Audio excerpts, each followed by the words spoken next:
Well, hello. My name is Bruce. Here's my hands for only hands. And my lovely co host with me today is Janet from another planet. How Oh, are you today, Janet?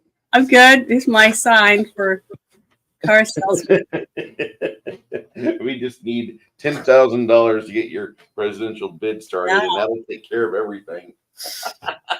That is such 1980s stuff, I'm yeah, telling you. it's great. Yeah, just so you could, and the fact that they had the president of the United States, it was Jimmy Carter. I was like, well, Biden Carter, pretty even. They're almost the same. Like one's like a severe step down from the other, but the other one's still a step down from what we want Yeah, they're normally. both like, oh, they're like twins. It's like salt and pepper. It's like this the short bus presidents, I swear. Um Hello everyone, and we are going to discuss a 1980 classic from Robert Zemeckis.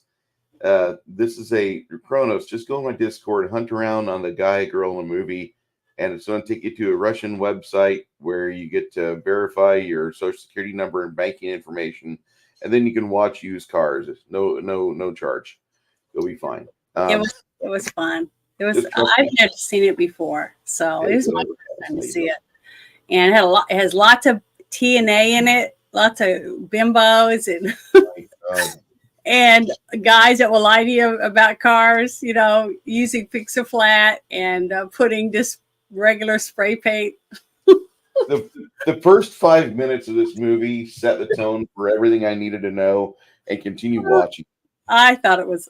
It was just. I couldn't believe it that because the funny thing is that I knew a couple guys. Well, when I was in high school, that sold used cars, from, worked on a lot, their uncle's lot, or, and they were selling RVs and trailers and stuff. And I'm like, I'm thankful that I was not old enough and I couldn't afford it anyways to even try to buy a car from any of them because, man, I tell you, it's because as soon as you drive it off the lot, it just starts falling apart. So, yeah, this movie made me think about that a lot. It was really funny about all the crooked deals that they use, people. Six Oh, we Nations is never buy right. a used car. It's a feel good movie. It takes a very big stab at American culture with a few twists along the way. You won't find this movie being remade. This is never going to get remade. Okay, Yeah, no, he's like you can't. so charming man. Garrett's very superstitious. Jeff is fucking funny. Good cast, wacky situations, and very much a root for the underdog sort of guy. The post 70s attire. Oh my. That we were fucking so much in the 70s because we just had to get each other out of those clothes. There was no reason why you had to be in all that polyester. Get out. Get out. Well, it was funny. It was a good movie. Very funny. And Whatever yeah, cast and anybody else that wants to watch this movie on your own time, go ahead and open this little link up in another tab. You'll get over there and just click the movie. That's it. I mean, like any other streaming service, have your VPN on and have your spoofer and moofer protection kit, whatever you do. Antivirus software should be running already, but this is a great, funny film. And wow, Janet, I haven't seen this movie since 1990. No, was it 2001? I've never seen it before, so it was just. I wasn't expecting it to be very good. I don't know why. Because I knew it was like a dark comedy or something. Because I didn't really know that much about it except for the little bit that you talked about. But I know you love Kurt Russell, so I was like, well, all right, I'll watch this movie, whatever. But it was a lot better than I was expecting. The guy that played his right hand man, his best friend, I just thought he was great. He was shined in this movie. Him and the repair guy that ends up being a car salesman at the very end. Just get your ass in the car. That guy. He was hilarious.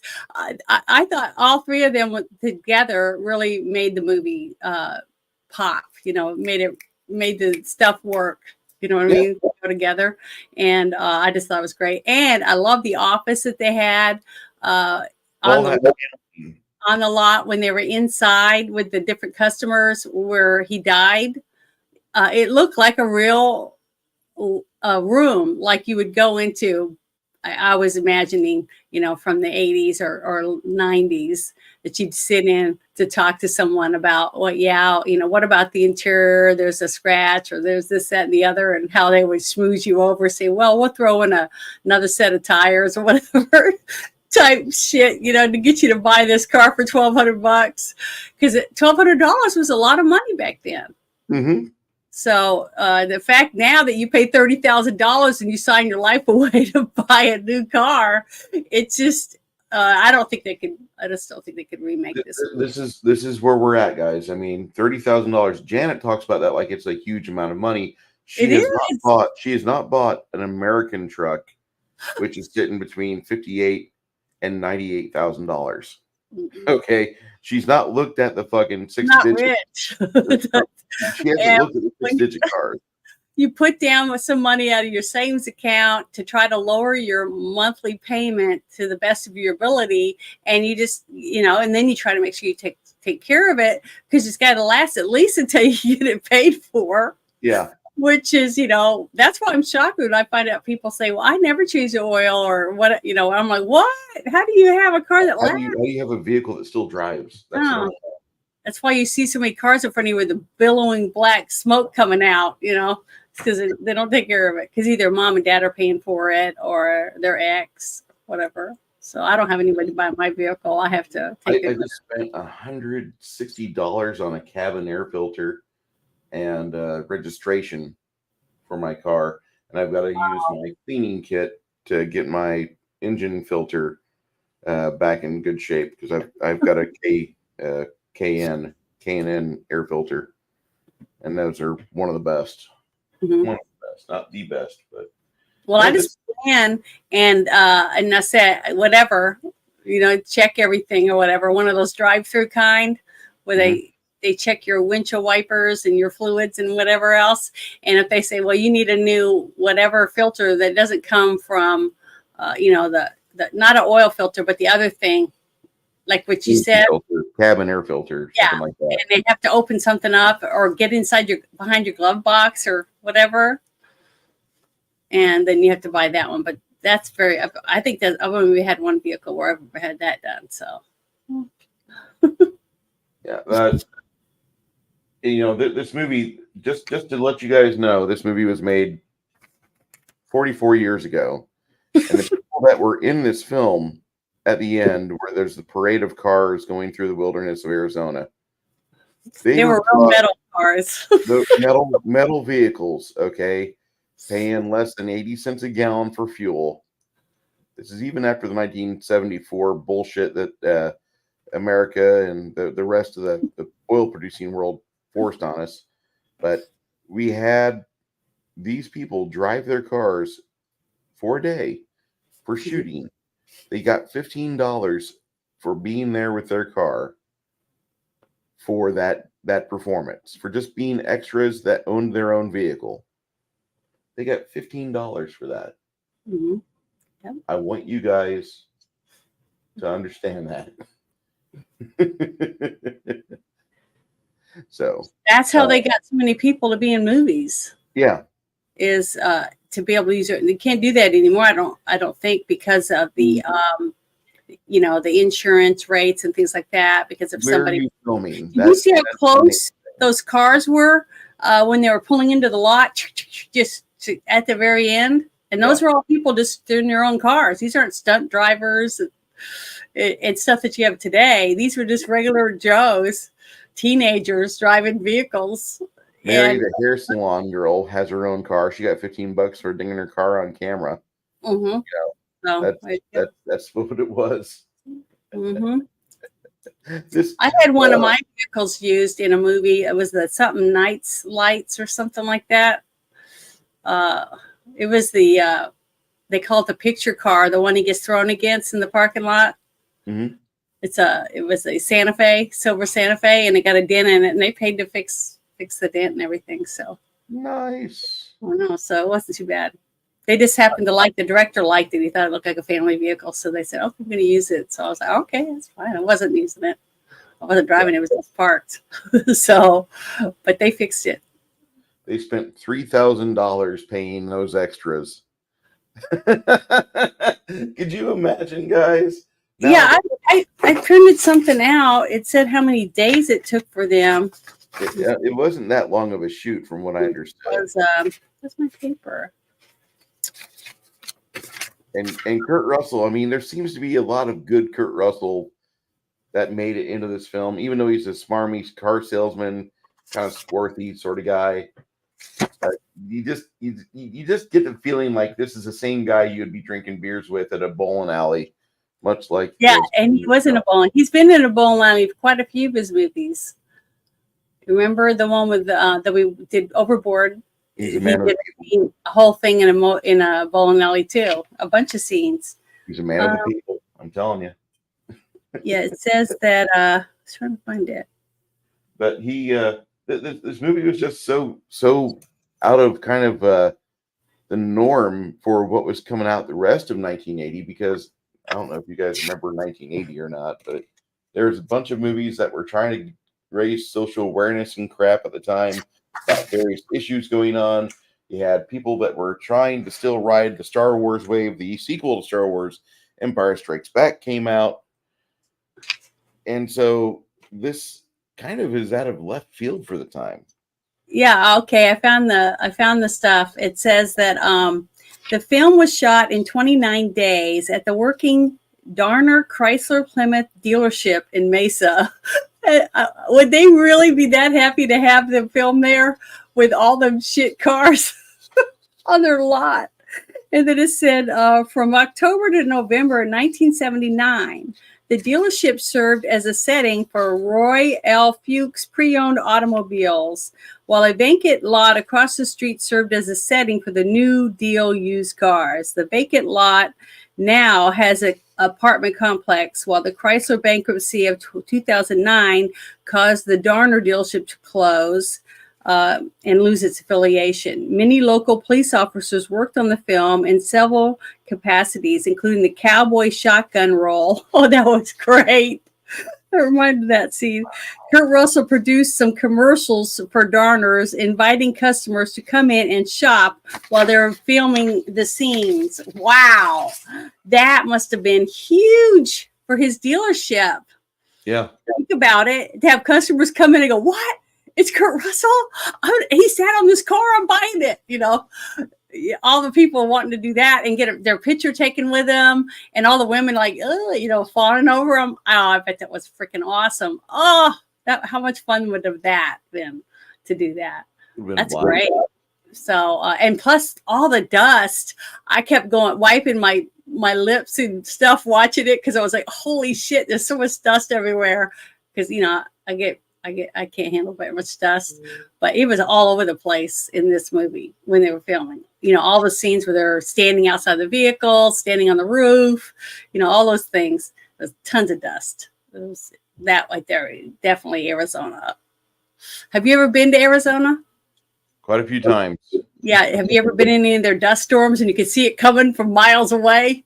The hay bobs, yeah. Huge. Yeah. Everything's gone. You're out there, on got those giant kites. You have to have two hands, out in the desert. And you're trying to fly them and stuff. It's a lot of fun, but man, those dust storms are terrible. I had to get in the car and sit until they went by without the air conditioner on and just sweat. They're bad. But yeah, it was great. That was a really cool thing to be done in 29 days, the whole movie.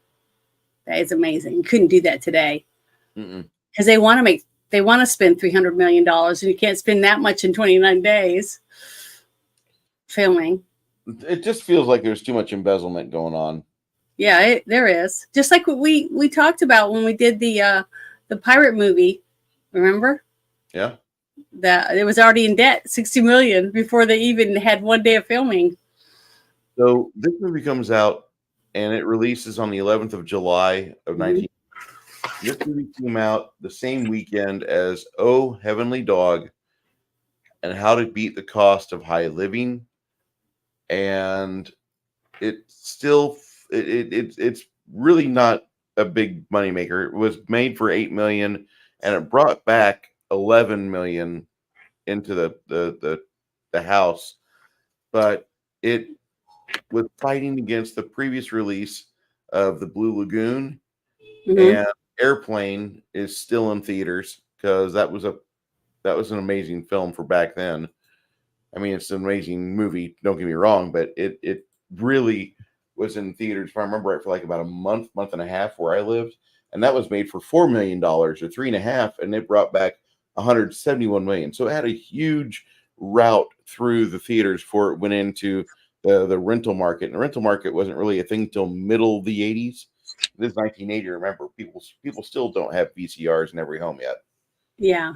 So this is a very interesting film. You had a bunch of other movies that were coming out at the time. The movies that released at the same time as Used Cars. 1 week later, you had the Big Red One with Lee Marvin and Mark Hamill. You had Uh-huh. Cheech and Chong's next movie. You had Honeysuckle Rose, and you had Little Dragons and Prom Night. And Wow. out of all those movies, I only remember Cheech and Chong's next movie and Big Red One.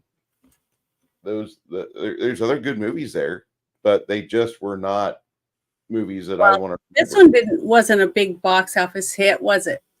No. I don't even remember hearing anything about it. And you'd think that it would be all over the news, or you'd see whatever trailers and people talking about it and stuff like that. But And for all the problems that may have plagued the film, I didn't see a whole lot of issues in production. They wrapped it up fairly fast. You had Zemeckis as the helm.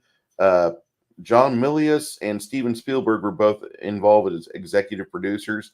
They were probably there just to help expedite things along, which it seems like it did. And it went from script to filming to post-production pretty fast. And then the next thing you know, it's released, and they only released half the movie in the theater, in the half movie, or half of it across the United States.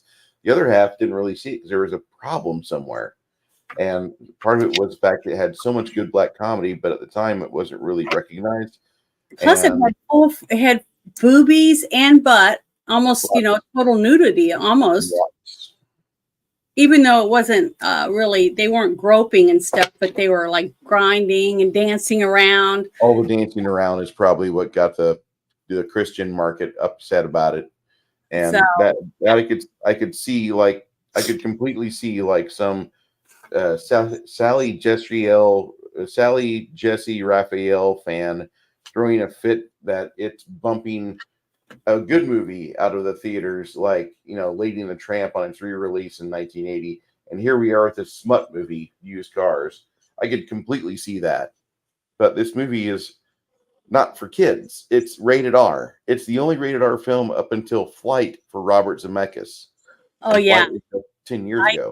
I was going to ask you that when at first I didn't think anything of it until I saw when he slammed the when he opened the hood or whatever and her dress ripped off, and then I saw her boobs. I was like, shit, this must be rated R, to myself. And I was like, yeah, because it had, and then all the thongs and and the guns, the shooting of the guns and the guy falling over and all that stuff. It was like, wow, this has got to be, this could not be made. They would not make that today. Not with all the stuff that we saw in this one. There's no way. I'm going to forward this movie over to Nick Weiser so he can do it for a Tuesday night stream. I think this would be a fantastic movie for him because there's a lot for them to just pour over with the toxicity. But as just a fan of movies like this channel, this show, a guy in the movie is, there's too much really to want to talk about. Just then, the fact that we couldn't make this today, like, holy cow, the people behind the scenes are really power players in 1980. I'm surprised that that Walter Hill wasn't involved with it somewhere as well. Maybe Brandywine Productions could have put their name in the front credits, because when Russell is fixing the car and you're seeing John Milius and Steven Spielberg as executive producers, you're like, what type of movie am I getting into? And I don't know, like, there's there's supposed to be John Candy in this film, but instead Frank, not Frank McRae. Hold on here. Yeah, John Candy's supposed to be in it, and I believe Google time, not Google time. Control F time. There we go. Well, the whole thing where you see him prepping the cars for the lot, you know, and he's looking around to make sure no one's looking at him while he's, you know, airing up the tires and putting a sign, whatever, over scratches. And the fact that, you know, trying to cover up all the dents and whatever else is wrong with it. And they don't even bother to wash any of them, you know. They're all dusty and grimy looking. It's like they didn't make any effort at all to just make the car appealing. So, you know, I was shocked when people were even looking at the car to buy. I mean, I wouldn't buy one if it was that dirty and gross. I mean, you know, but I guess I guess my standards are a little higher, and, you know, I'm desperate. You know, I'm not as desperate as some of these people must have been to buy these vehicles, but it was like, yeah, it was bad. And then the asshole that came over there to drive the nicest car on the lot and then trash it, you know, to cause him to have a heart attack or whatever. I thought that was it really pissed me off. That scene made me really angry, that his brother would do that to his brother so that he would have a heart attack. I thought that was horrible. That's why it was a dark comedy, because they, you know, basically was setting him up to die. Wes is like, he's talking about my wig. He said he owns one of these. I'm like, well. Yes, and yes, it is amazing. I got to say that Joe Flaherty, that guy, hold on, he was brought in because John Candy was double booked at the time, but John Candy's already out on location for 1941. So they bring this little guy in, and he takes John Candy's role. He does a pretty good job. He's still pushing it today. I don't know if he's still acting or not. It doesn't say he's retired, so I'm sure he still does stuff, kind of like a Cameron Mitchell. You know, we're going to film you in your own house, sort of thing, and then you're going to get a top 3 billing. He's a hell of an actor, and he's a good comedian. He's a very good comedic actor. And this movie kind of showcases a lot of talents, but I was so surprised that Kurt Russell, this is one of Kurt Russell's like 3 comedies he's in. This, Overboard, and okay, not 3, because you have to look at the Disney films. There's wasn't he in like Computer Wore Tennis Shoes? Yes, he played Dexter Riley in 3 Disney films, and those are pretty funny. Those are pretty good, but they're not the same Kurt Russell that a lot of us men want to watch. I mean, he's a good young actor in those films, but it's just a very different Kurt Russell. And this movie, yeah, he's so young in this movie. He's baby face Kurt. Good God. And then if you watch the earlier, he still has a baby face. I mean, he still looks very, very young. He has a very young face. You know what I mean? For a lot of men that get that rugged look, like Sam Elliott, even when he was young, he had those masculine wrinkles and stuff on his face to make him look more masculine and manly or whatever. Some men have that and other guys don't. They just have the baby face no matter how old they get. They got a round cheeks and they've got little chubby cheeks and dimples, you know. So everyone's got a different look to them, but Kurt Russell just looks young. His son has that same smile and face and bone structure as his dad. So he's going to always look younger, I think, as long as he, you know, takes care of himself and everything. I'm gonna grow my mustache out to be like Sam Manchu. No, I'm gonna have like the most ultimate womb brim known to all of YouTube. I'm gonna make this mustache something, and it's gonna come out. And it's gonna be this friggin' like Sam Elliott classic. Like, good God, that's a mustache. And I want to grow this thing out because I haven't had a chance to grow my facial hair out for 4 years, and my job right now is like, we don't give a shit if you have facial. You can have your beard down to your belt if you want. We don't care. I'm not going to do that in septic and sanitation, but I will get a boom broom. I will definitely get a boom broom. That's weird. That's a gross name for a beard. Is it a mustache? You're calling it a mustache now? It's called a boom broom. So I remember a lot of my guy friends were always saying, "I want to grow one like they have on Duck Dynasty," that type of stuff. No, I can't do that with my job. If you saw how some of these tanks spray back at me, you're like, Bruce, you're gonna have to shave everything. Well, lots of people, depending on your job, you can't have a beard, a big beard, because you have to be able to wear your mask and stuff over it. And if it's too long and scraggly, it won't fit in there where you can have oxygen. So I can see why they would stop you from being able to have a giant long, real long beard that goes way down, whatever.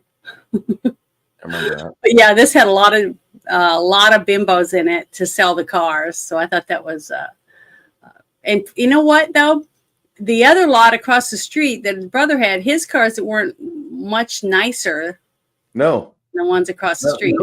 Cars were great. They look like cars I see in San Antonio right now. Yeah. So I have passed a few lots here and there in Louisiana and Arkansas and a few in Texas and Oklahoma that kind of looked, like those two car lots, like used, like, yeah. There's no way I'd buy one. You'd have to be really, really desperate to buy a used car or know what you're looking for. I wouldn't recommend any person who doesn't know anything about cars to go into any used car lot and just listen to what they say and say, "Oh, I guarantee this, that bullshit." No way, I wouldn't do it. I wouldn't trust them.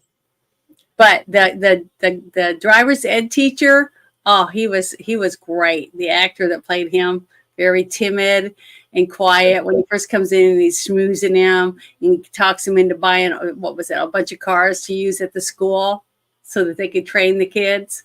And he talks him into it, and he does it. Then throughout the thing, when he comes into him the night that they're making the bets on the football game, and I just love that scene. That was one of my favorite scenes. Let me see, I got notes here.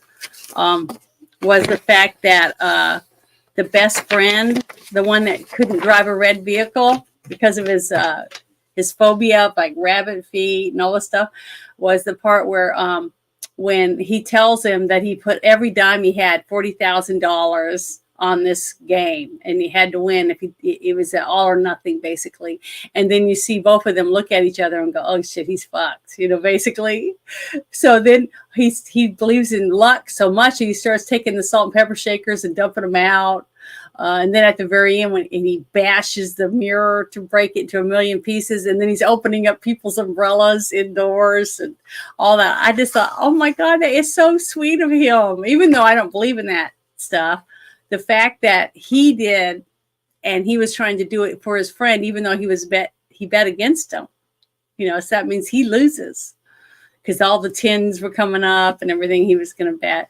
And I thought that was really sweet, for a friend to do that for his friend. It was definitely a different movie, and I really this movie has so many bright spots. And you've got one of the greatest animal actors I've seen since I watched The Thing, and Beagle. Oh, it was so cute. Yeah, this little guy. Scene where he holding him in his arms. I almost brought tears to my eyes right there when he's dead. Yeah. And all the kids were all like crying and stuff, and the wife's all pissed off at the guy. It was great. That was a really, really good scene. And that dog was phenomenal. Very well trained. Very well trained. Oh, that was Lenny and Squiggy. Yeah, it is. I recognize them now when I saw that black and white picture. They were also in Willow, weren't they? I think they together? Were. They got typecast so bad because they were in so many movies together after they were on Laverne and Shirley, weren't they? Yes.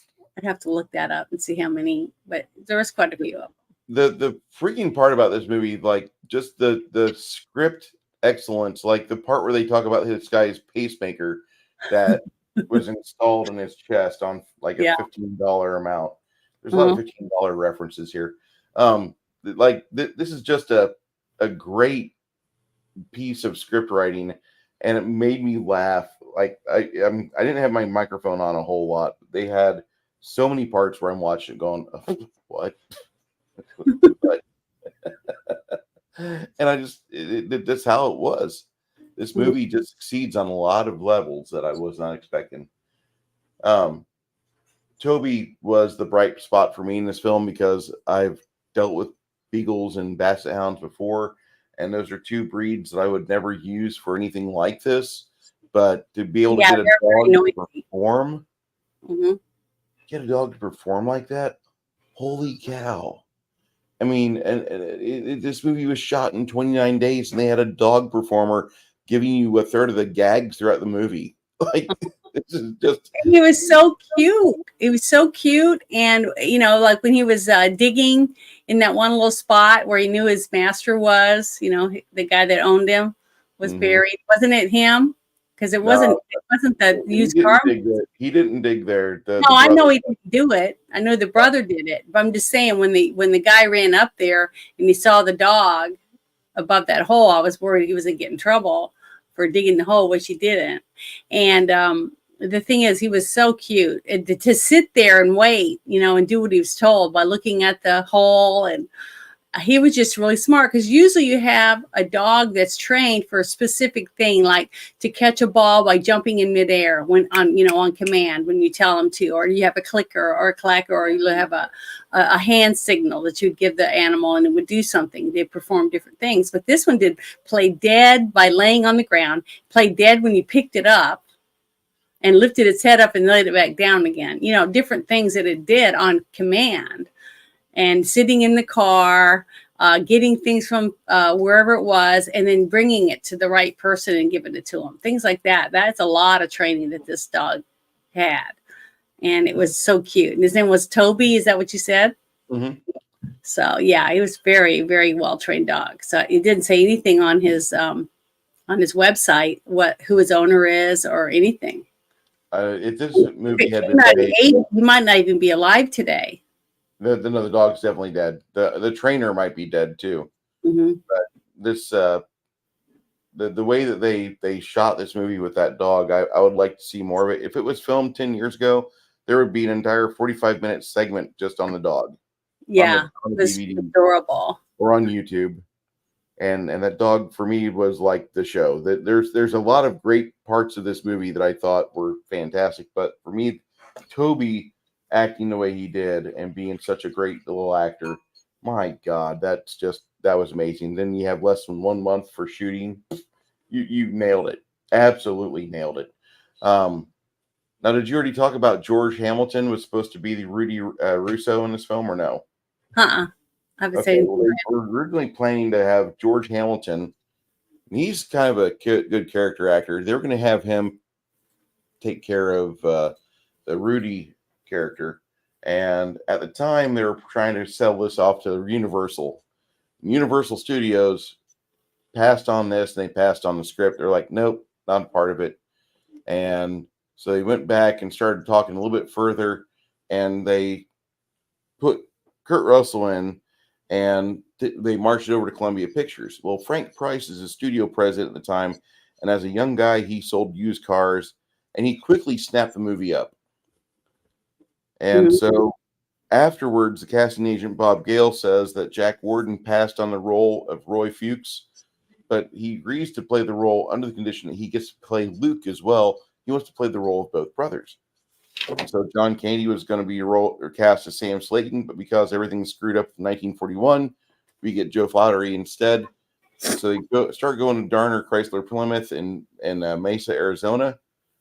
And while they're there, the local cops are working with the film in front of the camera, behind the camera, during the cowboy shotgun scene. That's a cop. Kurt Russell is helping out the Darners people, and he's Yeah. filming commercials. I Uh-huh. don't know if you saw that or not. Yeah. Yeah. Remember I told you that Yep. I read that trivia about it. about the filming in 29 days and using that real car lot. And then it was an empty lot across the street that they used the other lot on. But the fact that when they blew that car up, okay, and they had the cops come, and he said it was some guys wearing turbans and shit. Yeah, saying, yes, "On the the Iran car." sponsorship, or the Iran There's program. no way in hell they would be able to do that today. No. They would not be able to do that. Well, at the time, the Iranians were the bad guys. You remember, God, this is I was laughing my ass off at that whole thing. It was so funny. I mean, it was so funny, and it was so daring, even back then, for them to be able to do that in the state of Arizona. I mean, to think about it, because look how liberal it is now. You know, they say it's red. It's very, very blue. Well, yeah, it's because I was going to say, because what I talked about this the other night when we were doing our, I don't know if it was a shit show, if it was you and I talking about on DD or whatever, or our game, where I said that enough illegals have crossed over the border in Arizona that they've already doubled the number of people in their state. So they surpassed the amount of people in the state living there as legal citizens with illegals already. So, and they're not doing much about it. So apparently there's going to be way more left this next election. But yeah, it's pretty scary. And they will never, ever do anything like that in another movie. This movie would never, ever be remade. And if it was, they'd be sued. Because that's why I would tell people to watch this movie if you want a good laugh about and to see how far we have gone away from, you know, just good comedy. That's not all slapstick. Because remember, we watched Spaceballs last week. It was almost every single scene was some slapstick comedy, you know, type of thing. This one was actual acting and jokes and, you know, people doing stuff to get people to laugh, not just slipping and falling down over and over again or getting hit in the head, you know, that type of stuff. So this was actually hands-on comedy is what I think compared to last week's movie for laughs at the expense of others, but it was definitely worth it. You know, like the whole scene with the googly glasses that they were wearing for the commercial they were making, and then the woman's boobs and her ass hanging out, and her turning around and realizing that her ass is showing, but then she turns back around so we can see her boobs. You know, it's just, I just thought it was just, you know, it was something like you'd see on the Man Show years ago. And the Man Show wasn't that long ago, was it? How long ago was that show? 99 to 2001. Yeah, see, and I thought it was a great show. I loved it. I loved the fact that guys would want to watch it just so they could see girls going in slow motion, jumping on trampolines, you know, just dumb shit like that. You can't even do that now. You can't do fun comedy anymore. Give me a camera and a sorority house, and I will break the internet.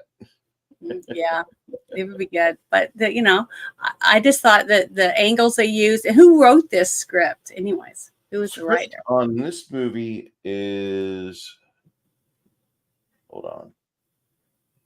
The script on this written by Zemeckis and Bob Gale, and those two guys, they had a piece that was 80% done.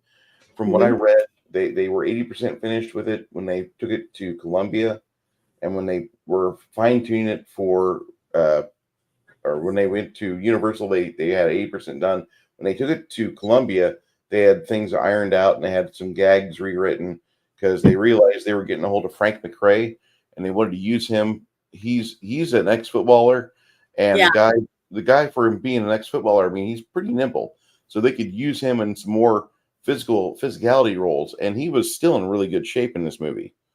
He was only like in his 40s whenever he shot this. Yeah, and he was also in a bunch of other films, which is kind of funny because not only is he in this film, but he's in National Lampoon's Vacation, and he's in the film 1941 as he's one of the subordinates for John Candy. Yeah. Like, oh shit. Yeah, okay. I didn't see that one either. So you haven't seen 1941 yet? Okay. I updated our list. We'll be doing Starship Troopers in April. Okay. Yeah, you said you wanted to do that one. We still got to put Caveman on there somewhere too, because you said you wanted to see that one. Yeah. Well, I've got a big list in the spiral, and I've got the small list on the StreamYard set up here. But yeah, I just thought they did a phenomenal job at the for Kurt Russell to actually be an ass. But you remember in Overboard, he was a good guy, but he was also an asshole because he was an asshole to Goldie Hawn's character because he hated her. He thought she was a total snobby bitch and he wanted her to pay, for all the tools that she threw into the water that he lost for his livelihood, which was a carpenter, right? So basically, he did the same thing here, but he starts off as an asshole because he's just a thief. Basically, he just wants to sell pieces of crap and make you think you're getting a good deal when you're not. But in a way, it teaches you too when you're watching it that you can't trust people just because somebody says something about anything, no matter what it is. You can't believe them. You can't just blindly walk around going, trust me, I'm telling the truth, because you're not. Or they the film that's scammers. With Kurt Russell. Trust me. Yeah. Trust me. Yeah. And she said it to him, remember, towards the end, and he was like going, oh, I can't trust her. I gotta eat what? I gotta eat this. Shit and die. But the thing is that I just loved it. I thought it was really, really well done. I thought the editing was great. The comedy backlash between each other, the way that they played off each other, especially when you're in such small quarters, like the whole scenes that they did inside the office, when they were like, sit down, turn off the lights or whatever, that type of thing. And the other guys across the street with, his binoculars watching in on them and stuff. So I thought all of that was really good. And it's hard to do that in such a small area. Because you got a lot of people in there and you got cables laying on the floor and, we got lighting and microphones set up, boom operator. You got a multiple of people filming the scenes and to have that and all those many actors in there. I just thought they did a really good job considering what was going on behind the scenes with the story, I would like in that paneled room at Columbia when they're talking to Jack Warden, because initially they're like, listen, we want you to play Roy, and he's like, I don't want to play Roy Fuchs unless you let me have Luke Fuchs, and that means I get to play 2 roles and I get to play dead. Every time they said Fuchs, the only thing that kept popping in my head wasn't from the movie The Thing. Mm-hmm. Remember that one character's name was Fuchs. Yeah. So it's like, it's like, wow, they like these names. They keep using the same names in different movies for different characters. Columbia. And they both had Kurt Russell in them. So Kurt Russell. Interesting. This movie is fantastic. If you've not seen it yet, like I said, I put the crappy old stream from another country is in the chat if you want to go check it out. It wasn't that bad. No, and it's a very enjoyable film to watch. If you get a chance to see it, I do recommend this. This is a movie that was lost. They had some mistakes with distribution and only got released to maybe half of the United States. But in the interim, after the VCR revolution happened, thanks Sony Pictures, or thanks Sony for the Betamax, and then everybody else jumped on the VHS wagon afterwards. You had a bunch of people turn this movie into a cult hit. It never really hits top 10 rentals, but it sells, and it continuously is rented out. So this is one of those really weird movies that, like, it should have done a lot better when people discovered it. Like, that movie's really good. It's got some amazing boobs in it, but it's funny.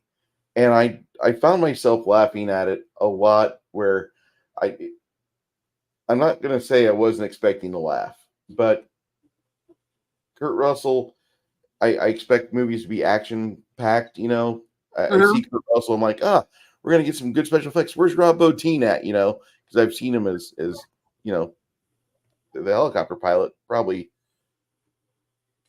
200 hours in the last 10 years I've spent watching the thing. And, just it's kind of hardwired in people's heads sometimes. We're like, oh, Kurt Russell's here. We're going to see an action film. Kurt Russell's spitting out things in this movie, and I'm just laughing my ass off.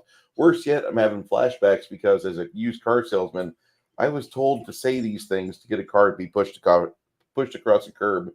And then when Luke Fuchs dies, he gets pushed across the curb one last time, and I was just like, here's a way to remember your boss.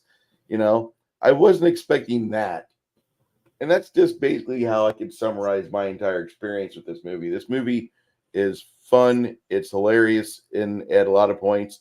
It is a time capsule. As much as some people don't want to have you remember the 80s when there was a time of optimism and such, there's a brief period in between January of 1980 and November of 1980 when America wasn't doing so good, and you have the threat of Iran being such a shithead. It wasn't until that America made their statement and elected Ronald Reagan that Iran released the prisoners. It was like one day after the voting where we said, we're going to get Reagan in here. And Reagan had already told Iran, if I get elected, I'm going to smoke your country. And that's basically like the threat that happened. And Iran didn't really believe that a whole lot, but they still released the prisoners because they didn't want to test him. He's from an older school mentality. He's not this progressive guy. He was a governor of California for a bit, but he changed quite a bit in time. And then worse yet, when we did get a chance to smoke Iran's Navy, we did half of it within 8 hours. Yeah. We destroyed Iran's Navy within an 8-hour span later on in the 80s. And I think it was Operation Praying Mantis is when that happened. We also destroyed some of their oil platforms too. But apparently they even had a Navy. Yeah, they had 4 ships. And they did have some good tech that I don't think it was ours. I think it was somebody else's. Was it from Russia? I think so. I think it was not Russia. I think somebody else may have sold them some stuff at a higher price. But they had 4. They had one guided missile frigate and some other smaller non-battleship type ships. And we pretty much, when we were in the process of verifying what type of ship is this, it's Iranian, it's this guided missile frigate. The frigate just fires on our A6s. And the rules of engagement are like, hey, if you get shot at, you have every right to defend yourself. And so that's when the A6s decide we're gonna smoke this. And the Operation Praying Mantis deserves its own stream. If you want to know more about it, go to the Fat Electrician website. He does it for you in 20 minutes with amazing panache. But the Iranians really didn't believe America would really want to do that. But at the same time, their senior staff is like, he will unleash hell on us. So they released the prisoners because Jimmy Carter was not an effectual leader. He's like what we got right now. He's very weak. Well, I watched him because I did a little bit of him, on this movie when he was doing his whatever it was, addressing the union or whatever. And he was actually coherent when he was speaking. So I guess it's a step up, which who would think that today? But the peanut farmer. The peanut farmer used to be the worst. Now he's the third worst. Yeah. Not anymore. He's not the worst anymore. That's what I was going to say. Anybody in the chat wants to talk to us about their experience with this movie or give a rating for it, go on ahead and post that in the chat. We'll read that out. Yeah, I was watching it, laughing a lot, trying to find, little things that other people might not notice, but I really didn't. I really couldn't see bad editing. I couldn't really see anything that was really bad. When it came to actual direction of the movie or the actors' crappy performances or anything, I thought everybody did. It seemed like they did whatever it was asked of them. So to me, I couldn't put any of that kind of stuff down. Okay. You know, and the one actor though that I would say is what made this movie even more, that brought it up, was the guy, the actor that played his best friend, the one who broke the mirrors and was pouring out the salt and opening the umbrella. Yeah. And the gentleman that the black gentleman that did the tow truck guy. I can't remember what his name is either. I'm terrible with names. Let's see if I got him on my list here. So bad. They're not in order. My papers, I moved them around. But he was really, really funny and good. I mean, those three together is what made it the scene. Some of the scenes where they're all panicking after he died, and how they're going to, keep anyone else from finding out about it. You know, the whole thing, and then putting him. It's so stupid. It was funny when they put him inside of his favorite car, and then they tape pennies to his eyes, and it was so stupid, but it was funny because a lot of people want to, do the right thing, by, not being sacrilegious or anything, you know what I mean? When they're stuck in a situation where it's their friend or their loved one, and they're trying to fix the problem as fast as they can, and they're all pumping with adrenaline, and they're just trying to do it as quickly as they can, so they're not making good decisions, right? So all of them playing off each other for that comedic part, to me, they just did an excellent job at doing it and actually seeming like they are really, really close. They have a really close bond, and they're willing to risk going to prison for the rest of their lives to help their friend. And if their girlfriend or wife was there, they'd be slapping them, saying, "Wake up, you dumbass! I don't want you going to prison for the rest of your life. You have, a family or whatever." But at that moment, they're all just panicking, wanting to make sure that they don't lose the dealership. The car lot.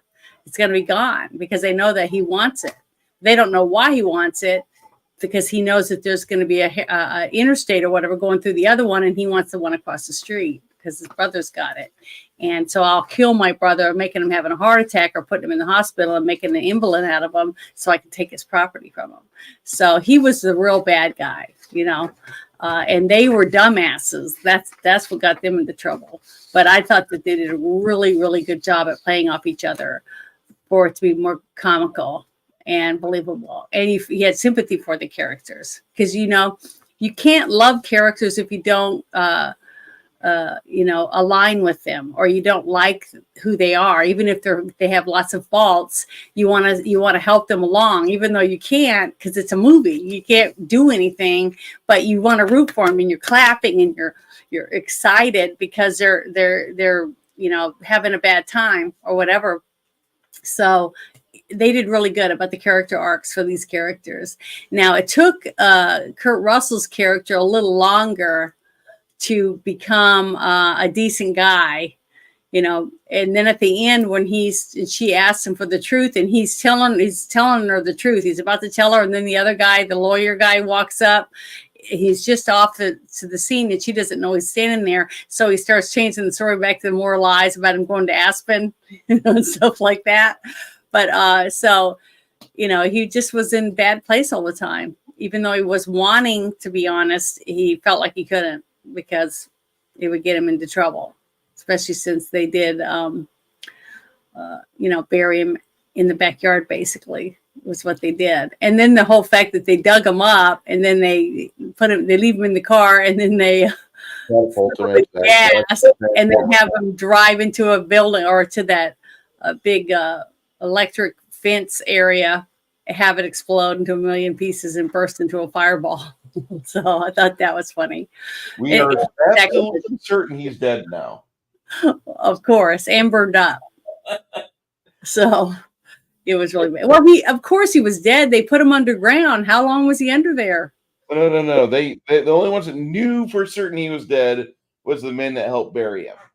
That's it. Yeah, that's what I mean. Once they got the car moving again, and there's no there's no question as to like what's exactly going on now. And I got to say that was impressive that they actually found a 58 Edsel in that good a condition. My grandfather was a big fan of those cars. A couple of sets that I was able to be on, and they needed a lot of cars for period, things for like, American Horror Story series and things like that. They had a couple people that would come, and they had big trailers, and they had tons of cars, and some of them would run and others would just picture car where they'd put it somewhere and it didn't really run or anything like that. So, and you weren't allowed to touch them or lean on them or, anything like that. So, but there's a lot of people out there that's what they do. They just have big warehouse and they have all these cars, 60s, 40s, 20s, parked in there. And they send pictures in, and they either get hired to display their vehicles in there or not.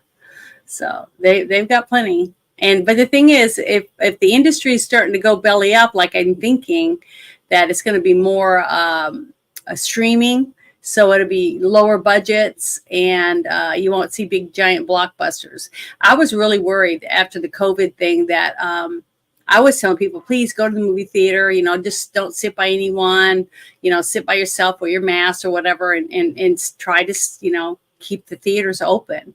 And a lot of them were showing like old movies, older movies that came out years ago, and then TV series they were showing, things like that, to try to get people to come to the movie theaters. And I think some are still doing the TVs and shows and things like that. So the thing is that if we don't buy tickets and go to these theaters, they're not going to stay around because they have to pay their bills just like everybody else, just like the little trucks, the food trucks that we had during the whole COVID. I was telling people, try to afford, if you can afford it, go to one food truck a week. We got to try to keep all of these little mom and pop businesses running. And that's the only way they're going to do it, is as long as we're buying their food. And if you're not going to the restaurant, then, they're going to go out of business. So we got to try to do our part and keep them open. And the only way to do that is, spend our money. So, but it is sad to know that so many movies didn't do very well, because look how many movies came out, just in that, few weeks. That's a lot of movies to compete against. How many do we have now? How many movies do we actually have coming out each week? We have less movies in a feature release. I'll say that much. You have a lot of movies that are slated for services. So, like, if you want to watch something, you have to have either Apple or Netflix or whatever. But it seems like everything's being aimed at smaller budgets and more customer exposure, to where, like, it's guaranteed you're going to be on Netflix, or it's guaranteed you're going to be on Hulu or whatever it may be. Like even Tubi has their own original shows. Not a whole lot of them, but they do. And I think YouTube closed up their own studio because they were the ones that first did Cobra Kai, and they had a whole host of their own original programming for a while. But I think a lot of that's dried up because the creators can do a better job of making their own shows than YouTube can. The only exemption to that would be Cobra Kai, and that was sold off to Netflix, which I wish they had not done that. I agree with you completely on the movies. The fact is that, like, we're going to see a lot less big budget blockbusters. We're going to have more crappy films like Rebel Moon or whatever it is. Mm-hmm. And it's not going to be the type of films that you want to see in theaters unless you go pay for the ones you do want to see. Right now, we do have the opportunity where I live. If you are familiar with Alamo Drafthouse, they do have the weekly special where they'll bring a movie out of 30 years ago rotation, and you'll get to go see Labyrinth again, like I did a few years back in the big screen. And they have like a sing along, and they have the closed caption at the bottom of the screen. So throughout the entire movie, you're really not watching it, but you're participating in it, and that's kind of interesting. I'd never seen Labyrinth in the big screen before. So it was kind of a distraction, but okay, whatever. We're all seeing the movie. That's fine. And it was okay. When I went to Florida, it was maybe 10 years ago to visit some relatives there.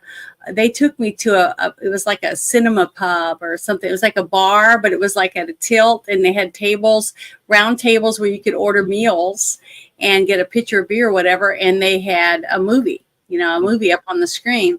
So it was great, I thought, but it was, I think it was an R-rated movie. I don't remember the movie right this minute, but now she says that you can rent it. You rent the place, and they'll have you can have birthday parties or family reunions, and they'll play like your family reunion movies, and then they'll play a movie if you want, or you can bring different movies or whatever and have them play it or whatever if you want, or they'll play whatever they have on file. So I think that's a really great entertainment. It's like having a humongous giant television in your home and being able to sit and enjoy a movie with everyone. But I enjoy going. Like Papa Cotton says that he he doesn't want to sit with smelly strangers or whatever, but some people might smell good. But I went to the movies to see Ghostbusters, the Frozen Empire or whatever, with my daughter last week, and we had a giant popcorn thing, and I had one of those Slurpee type drinks. And I don't remember what she had. I think a soda pop of some kind. I haven't had a soda pop in years, like 12 years. But it was great. I loved it. I love going to the movie theater if I can and having a good seat. There wasn't a lot of people. There might have been 30 people in there, which is sad to me. I wish it was more. But I enjoyed it. I like going to the movies sometimes in the atmosphere that you can't get at home. And, just to get out of the house and get to watch a good movie with good sound and a great giant screen up in front of you. It's just, to me, that's the top way to watch a great movie is in a big theater with good sound and good popcorn. So, that's my point of view, though. But this movie was funny. And if you could sit, I don't recommend you watching it with kids. No one under, I'd say 15 because of the boobies and the buttocks and, the dancing around and stuff like that. And plus there was a lot of scenes where people were having sex, that flipped around and to watch the news. having snoo with his wife. Ah. So yeah, there was this one guy and his wife had fell asleep and he lifted up the covers and was looking at her compared to the lady on the TV screen. And then he put the covers back over and he sat up to watch the TV or something. I was like, wow, that was a slam for his wife. But, that's Dick Miller. He was in a bunch of films, including the original Terminator. And he's just a piece of celluloid goodness that we sadly lost. Do you want to read these scores here for what we got in? My tablet is dying. Going to follow on the smart TV. If I don't make it back beforehand, I give this a 65 to 70% out of 100. Great bit of nostalgia and a good quirky film to fill your cinema flicks. Yeah, I agree with him. But I'm going to say, I'm going to give mine like a 7.5. This movie. Simply because I just thought that it was funny. I mean, I laughed almost through the whole movie. I've seen funnier movies. I mean, there was a few, like dull parts that I thought were kind of, okay. I thought there was way too much scenes, like the scenes in the bed with the neighbors are in bed having sex and then flipping out over what was on TV, though, little things like that. But they were pushing that because it had an R rating and a lot of men like to see boobs. So I can see why they put that in there. But to me, that was something they didn't need to make the movie more entertaining or more funny. One of us. Janet is one of us. All right. But I enjoyed it. I laughed a lot. I really don't disagree with what you're saying there. I get it. And I mean, watching Dick Miller kind of get sad at his wife's boobs was kind of funny, but it's like that was a slam against that actress. Hopefully she was paid well for that, But when you're young and hot and your tits are perky, it's kind of easy to be beautiful. When you get older, you have to fight for shit like that. Like I have to go to the gym for 7 hours a day. How old are you? 78. Wow. Well, the thing is, if women could walk around on their hands all the time, then gravity would help and keep them up where they belong. But you'll be never standing on your feet because you're wanting to keep them looking good. But the good thing is, as you get older and you take off your bra, your wrinkles go away from your face. So Wow. You know, you can use it for lots of different things. I'm just kidding. But, you know, I don't know yet. But I Our will buddy find out one Lady day. says this is a big film for his childhood on VHS and in Prism. Mm-hmm. Six Nation said earlier he blamed cultural Marxism among a lot of other things, but I digress. This was a feel-good flick, and I urge folks to check the movie out. Go ahead, read Lady's rating there if you could. I give it a solid 8. It's a great 80s piece. It's organically funny, which is worth so much. We just didn't know it back then. Yeah, we didn't. We didn't know how good we had it until, you know, damn, we're in the future and it sucks. Movies suck. Entertainment is terrible. I mean, there just isn't any entertainment anymore, hardly at all, because people are afraid to say anything. People are afraid to laugh when it's funny.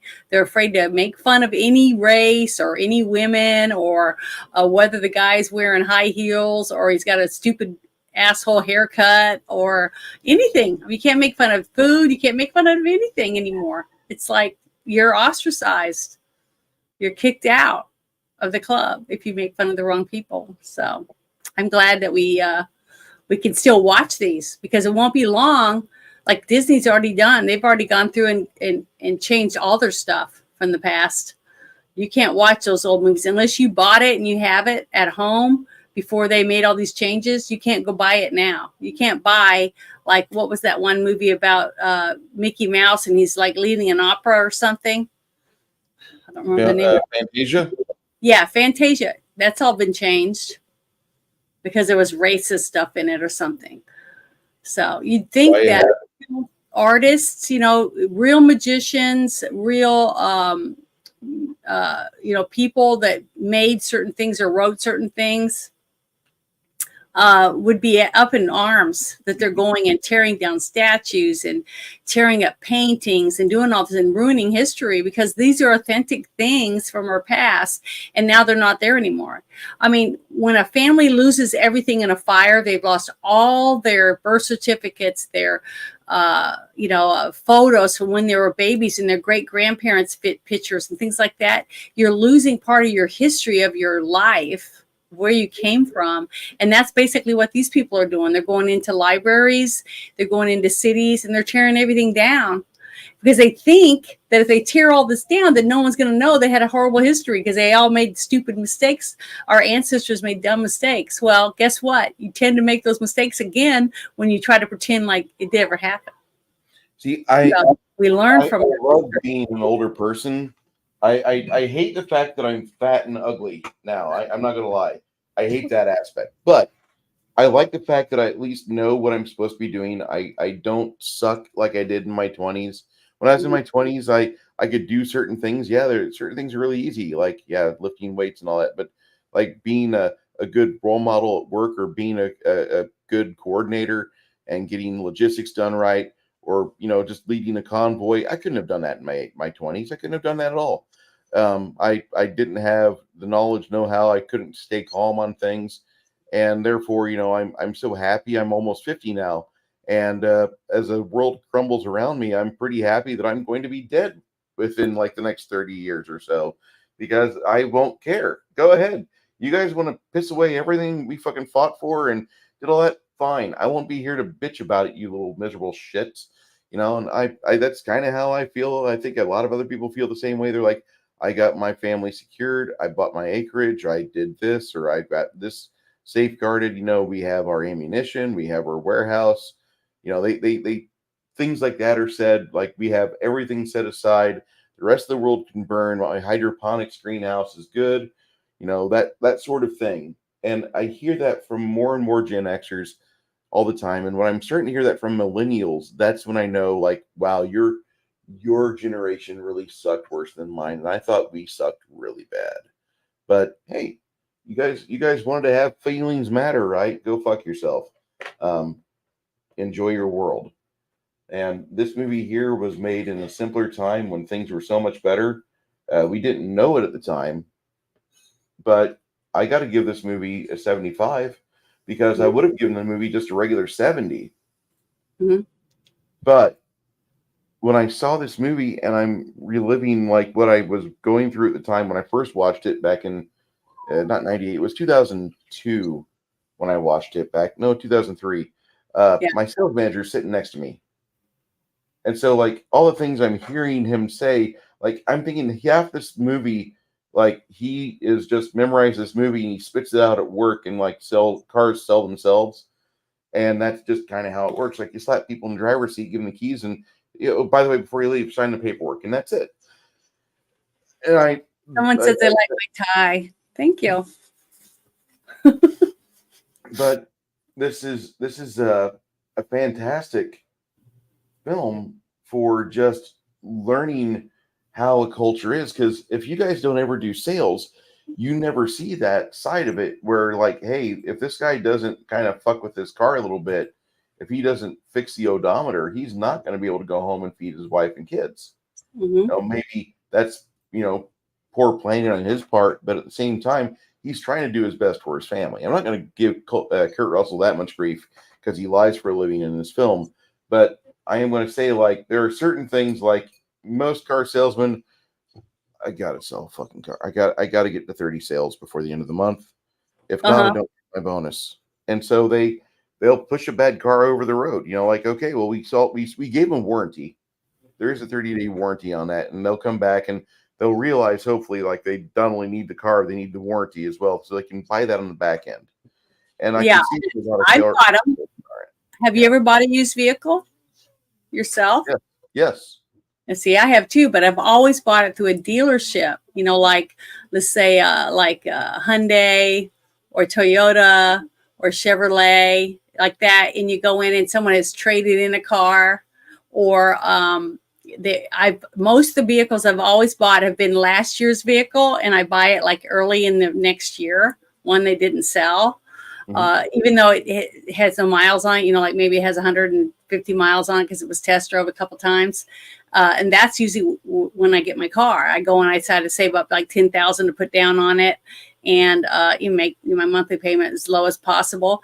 And that's how I get my car. And then I drive it until it's 8-9 years, hopefully, if I can make it that long, before I use it to trade in on a new vehicle and have a trade-in and cash.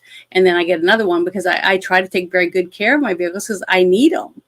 And this time when I got my truck, I wanted one that I could carry my own stuff, because it sucks when you sell things. Like, I make, my pictures and crochet, and I make different things, and I go to shows, like art shows, street walk things like they did down at the quarter. I'd go down and set up a booth and I'd sell stuff, and you didn't have to have any taxes or anything. That's how it's set up down there. And I never had any problem with it. But I had to have other people take me and drop me off. And then I have to sit and wait for them to come pick me up if they have time. And then sometimes I've had to sit there, like hours after everybody else is gone. And it sucks because you're worried you're going to get robbed, or, because you got money on you, that kind of stuff. It's not a good thing. So this time I said, well, I'm getting a truck this time so I can put my stuff in it, lock it all in there, and haul my own stuff. And I don't have to wait on anyone else. I can just start taking my shit and do it when I want, and just have what I need and have it available. So, we got to do what we got to do. And so I finally did it this time. Though I got me a little truck. Everybody makes fun of it, but because it's a short bed truck, but I like it. Let me carry stuff. That's all that matters. Mm-hmm. That's what I want. But I would not buy a used one, especially if I'd seen this movie when I was younger. I would have said, who the hell would buy a truck now? I wouldn't. It would have opened my eyes to a lot of things. So, but it is funny. Depends what type of truck it is. Like, I'm not going to lie. If I had the money, I'd go for a brand new Tacoma, but I'd want it specially made to where it had an actual manual shift and a clutch, because I'm driving a automatic for my semi truck, and I'm just realizing like how terrible that idea is. And I don't recommend anybody have it, but these big companies, these big dumb companies, are fucking idiots. And DEI is out there in the corporate workplace to where they're forcing companies to just shed money through repairs and through warranties and through tarts and through lost time and wages. And so instead of me being able to drive safely on San Antonio highways with a giant suck truck, I have to drive a fucking Peterbilt, which needs to have its firmware updated. But Friday, 2 times on Friday, the thing came to a halt because the transmission had a fault in it. And if I didn't get it to the side of the road to stop it safely, it would have just stopped on its own in the lane. And this is a miserable fucking aspect of our life. We've let these idiots into our cars, into our vehicles, into our work vehicles, and they're dictating how we have our vehicles set up. So now we have to have DEF, which does nothing but break the engine over the course of time a lot faster than usual wear and tear would. Now you have other aspects to your trucking life that are completely affected by it, to where now you're not even able to control the engine speed. It's all automatic. And if you do have a quote unquote manual shifter in there, it's not truly a manual shifter because it's still going to try to shift it for you. It doesn't really trust your ability, your judgment. The AI, the chat GTP that controls your fucking speed and velocity knows more than you, even though you might have 20 years on the highway behind the wheel and you understand weight, velocity plus incline and load equals no, we need to be in the lower gear. And the computer's like, no, 1100 RPM, that's all I need. Oh, well, I guess I need to be dropping gears. Yeah, I told you that 7 seconds ago, fuckhole. And you and your truck are having this argument, but it doesn't listen to you because it's a fucking machine, and fucking machines are just stupid. It's operator error on the part of American truckers. We did not stand up and stop and march out of our jobs back whenever this first started. When the automatics first started to invade our fucking workspaces, we should have just said, no, we're not going to drive them. You can go fuck yourself. No, Volvo, I don't want to drive your vehicle. It would have been much better if we would have done that. But no, here we are. And nearly everything out of Peterbilt and Kenworth is now automatic. Semis aren't automatic, are they? What? Semis, like the big semi trucks. That's what I'm talking about. My truck that I drive at work, yes, it's dying on the road because it needs a piece of firmware like it's a Tesla. Yeah. And the dealership should have the firmware update. But it's been like this for over a year, says my trainer, because he's been having the same problem, just not as often as me, because I've been the one driving the last 3 days. Mm-hmm. And he says, well, I don't know what it is, but I'm just a dumb driver, and we just got to put up with it. That's not good. I didn't realize that. I didn't think that a truck that would pull that kind of weight could be an automatic. I thought that'd be impossible because you have to shift it down. It should never be an automatic. There's a reason why truckers make big dollars. Is because they, by and large, know how to drive, how to shift, how to listen to the vehicle. And by these companies listening to these stupid government agencies saying how the engines have to run for emission standards, they're all getting their marching orders and completely ignoring common sense. Yeah. And now we get to deal with it with increased time, increased weight for parts, all sorts of stuff. But this is a problem in the trucking industry nationwide. And if you have the ability to drive a vehicle that's a manual for a good carrier, I recommend you stay there because those are becoming more and more rare. I'm not a fan. As far as this movie is concerned, you can tell when this movie was made, they didn't have a tenth of the idiocy we have nowadays. Well, I can tell when they were driving through the desert, when they all went off road. Well, if those cars were made today, they wouldn't even make that kind of a trip because those are made out of real metal. They actually rust. They're not plastic or whatever it is they make the vehicles out of today. It's which is cheap shit, cheap plastic crap. Yeah, my grandpa used to call everything that came from China. So, my car. I love my car, but I've got fucking zip ties on it, keeping the spoiler on the front end from dragging because it's made in such a haphazard manner. Honda doesn't understand that some cities are not completely flat and are not well maintained. They don't get it. They really just don't fucking get it. No, not everybody does. That's just the way it is.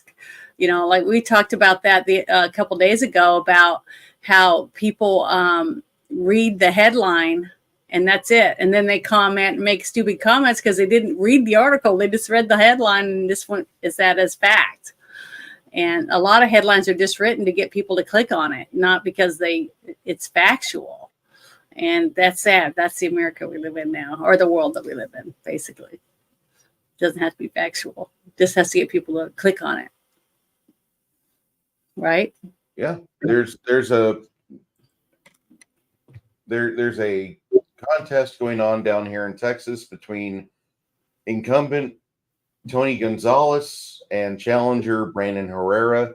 Tony Gonzalez has been a Republican for the past 2 years. It seems like he doesn't really do good Republican things. They censored him.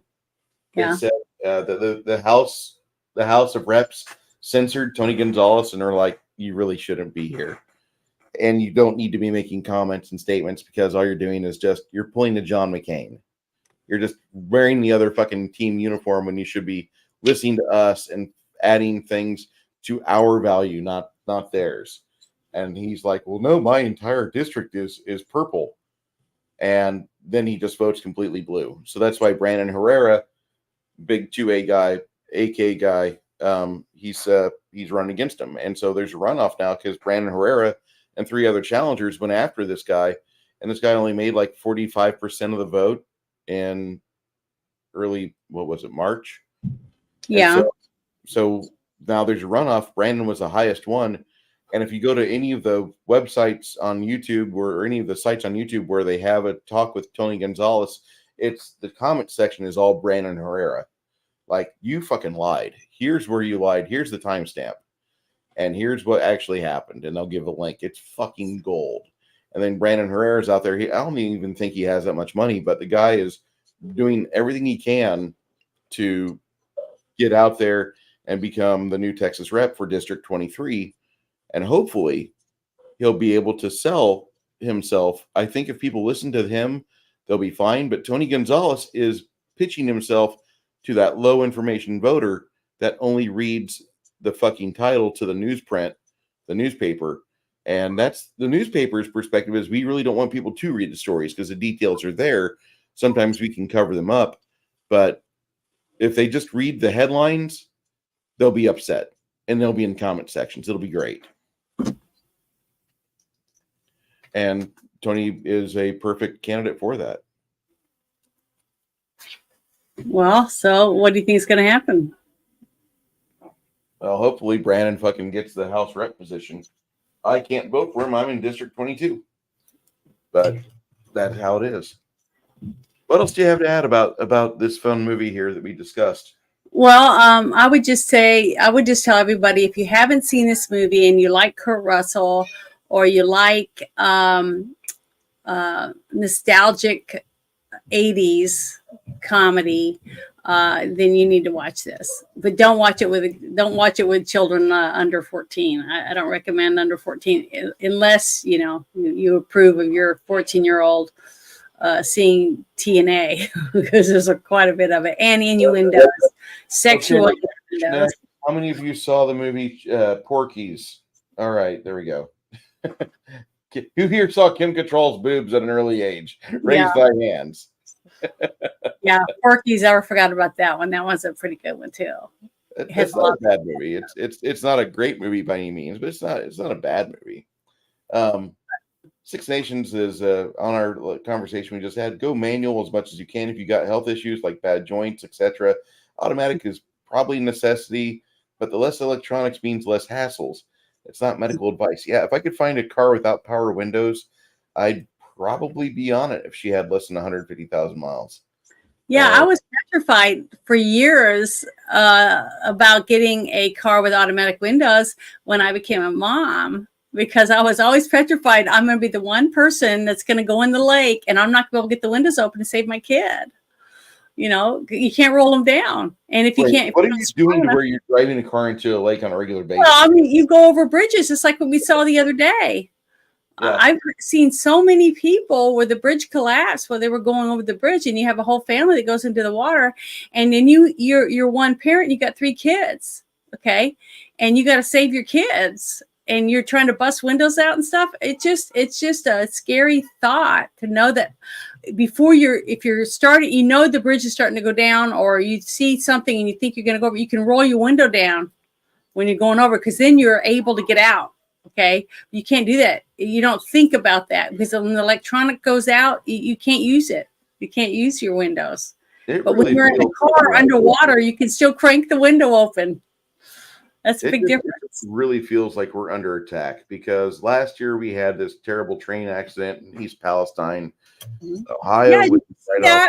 There was some other chemical spill, and they said it killed over 800,000 fish already. Yeah. So that's in Iowa, I think, right? Yep. Not too far from my parents. It's all in the middle. Okay, you got both coasts that are already blue, right? They're already like, mask wearing people that just do whatever they're told, robots, and they're taking out everything in the center as much as they can, with ruining our lakes and our rivers, and tearing up our infrastructure where we can't get food here and there, or fuel, killing our cattle off, burning off the ground where there's no cattle food to be able to grow, things like that. I mean, it's just, chickens don't lay eggs for months at a time because the feed is bad. Now, mine never stopped laying. I had a lot of people ask me, how come yours didn't lay? How come yours laid? I go, I free range mine. And, I supplement their free ranging, out when they're out and doing stuff. So mine laid the whole time. Mine never quit laying. And most big egg producers said that their chickens stopped laying for months because they didn't have enough protein in their food. Just like I said, chicken is shedding her feathers, okay, because they molt every year. Mm-hmm. During that time, they don't lay. It's because they need the protein in their body and their food to make more feathers, okay, and so they don't lay eggs. So that's the only thing that makes any sense to me, is that whatever food they were buying had no protein in it, or barely enough to keep them alive, let alone, because the chicken's body's going to say, hey, you can't lay any eggs. We need that protein somewhere else. So, so it's just scary, because that we have allowed the government to have that much control. And now they're telling us, well, in some cities, well, you can't collect rainwater. We're going to fine you. It's like, what? I don't know. It's just getting really, really ridiculous, the amount of the government has control over people's lives, especially when you run. You should be able to do things at your house yourself. If you want to collect rainwater to water your plants in your garden, and now they're saying you can't, you have to pay money. Okay. What I mean? Barrett County, do you know what a gray water line is, Janet? No, sorry. Okay. So whenever you have your discharge from your laundry, you can have it either go back into your septic tank, or you can have it discharge out the side of your house onto your lawn. Don't have it discharge out onto your lateral fields, because then your septic tank will fill up. Lateral fields have to be dry for them to irrigate properly. But if you have your gray water line going out to your lawn, you can have this hose on the grass, and you can move it around however you want to. You can just have a hose. It does its own irrigation every time you do your laundry. It's 25 to 50 gallons of water, of soapy water with a little bit of dirt and protein in it, getting on your roses or onions or tomatoes or whatever you want. Well, in Bexar County, in communist San Antonio, you cannot hire a plumber to do that yourself. You can't hire a plumber to do that. They prohibit plumbers from doing that. Now, if you're the homeowner, you can do whatever you want to your home. But you're not allowed to be a plumber in Bexar County and make somebody's gray water from their discharge of a laundry. They can't have that feed onto their yard. Well, what if you, or a plumber, I'll just say a plumber, was to make a video on their channel, their Rumble or something, that said, hey, let me show you how to do this. If you're interested in showing you how to water your yard by using your excess water that's coming from your washing machine, would you be able to do that? Yeah, you can do that. I don't want to do it just because I don't want to raise the hackles of Bexar County. I don't want to endanger my plumbing license. As much as my current job might pay, there's parts of my job that I'm worried about, like, say, the troublesome Peterbilt that wants to stall on the middle of 1604 or 410 So I do need to protect my wealth, and I need to keep my plumbing license and keep it good. So I will be doing that and making sure that I, update that. But for YouTube, it's kind of funny because there's a lot of plumbers out there already on YouTube that made about 70 videos for what you just discussed of how to irrigate your lawn without using your sprinklers. And it's kind of nice that way. Mhm. Anybody could do that. It's a good way to get content. It's a nice how-to video, about 10 minutes. But I think everybody should, if you've got a septic system, having a gray water line is perfect unless you've got no need for it.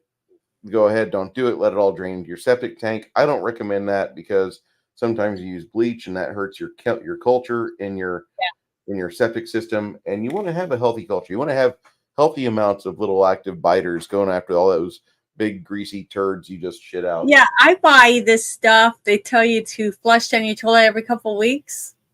Mhm. Whatever that stuff is, supposed to eat Rid stuff. X or Green Gobbler. Yeah, Rid-X. I buy Rid-X and I do that because now I I have a wouldn't septic. recommend Red X. I think you'd be better putting like a dead chicken and a pouch of yeast in there myself. But Red X, the reason why I say it is that I Oh, don't. that's the only one I was ever told to use, so I didn't know. There's others out there at Lowe's. If you go to Lowe's, the place that has automatic checkout, go look at where you get the Red X boxes, and they've got a whole variety of different septic helpers. There's some that are really good there. There are some that are really bad. Actually, the one that, let me see if I can find Pro Pump for you. Yeah, I don't use the self checkout. If it has only self checkout, I put my stuff back and leave. I've made a few videos about that. Mm-hmm. And that's why I said that, because it's one of the. You're paying to help support other people that work there, and if nobody's checking, that means they don't pay checkers. So I don't use this self checkout. Yeah.